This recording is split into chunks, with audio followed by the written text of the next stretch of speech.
Give them the usual, Arthur. Nice and short, my father would cackle. A good army cut. That'll make men of them, he beamed. Our Uncle Arthur would squeeze his arthritis-addled finger and thumb into a pair of old, blunt scissors, then position us in a high chair in his kitchen, him listening to the horse racing, the commentary carrying from the TV in the living room. Aye, Arthur, this race will be a good one. Going's a bit rough there, but this one here they're talking about, he loves a bit of muck in his eye. Does he? My dad might have had a shilling or two on it then. Aye, he would. As the two men spoke, and as his arthritis racked Uncle Arthur's fingers, he contorted us, his hands, and his body to get for himself the best chance at a decent cut. He stood back often, came at us from some acute angle. He pounced in moments. He swapped scissors for clippers and clippers for scissors, and the steel comb from one hand to the other.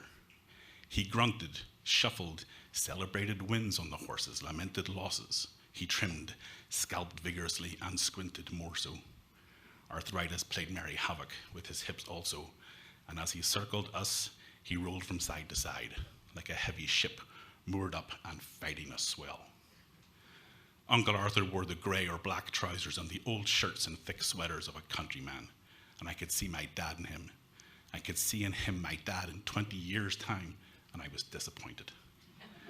But our old Uncle Arthur seemed happy, this gnarled, clumsy countryman without a straight bone in his body. Both men seemed content in their own ways. They said aye a lot, these men, starting their sentences with the word, finishing their sentences with the word, throwing it in there for good measure. It was also, I realized, some unconscious expression of resignation. Aye, there's a race today at Cheltenham, at 3 this afternoon, if you can believe the old newspaper out there. Aye, I can see that here, sighed my dad. The going's good to firm. Oh, aye, sighed the old uncle. Aye, that's a bit of a blow to your bet there then, so it is. My father liked the going on tracks like this, so he did. Aye, he did. God rest him. Aye. Aye, God rest him. By this time in my life, the Irish folk I knew had tired of futility in many domains, and I, when sighed deeply, often was the extent of rebellion offered. It gasped every emotion from hatred to disapproval, sadness to despair. It belied the weakness of this Northern Irish Catholic population, these gnarled men and their gnarled women. Uncle Arthur's kitchen was thick with the smell of bread cooling, heady and comforting, and after cutting our hairs, he would treat us to thick slices of bread stacked high with strawberry jam. Washed down with lemonade from the supply kept in his indoor lavatory.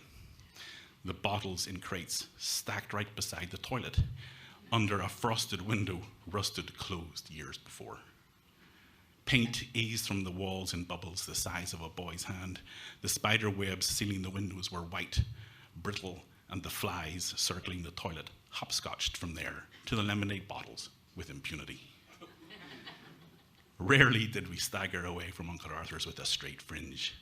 He dispatched us with fierce slopes running from one side of our heads to the other, all too obvious in the photos of the time. Dad paid handsomely, with trout or with rabbit. That'll do you boys for the next wee while, he would say, handing over a bloodied catch. There you go, Arthur. Good colour in that trout. Aye, that there is. There'll be some good eating in non-fish too. Aye, that there will. And in unison, to close this moment, a final and heavy aye.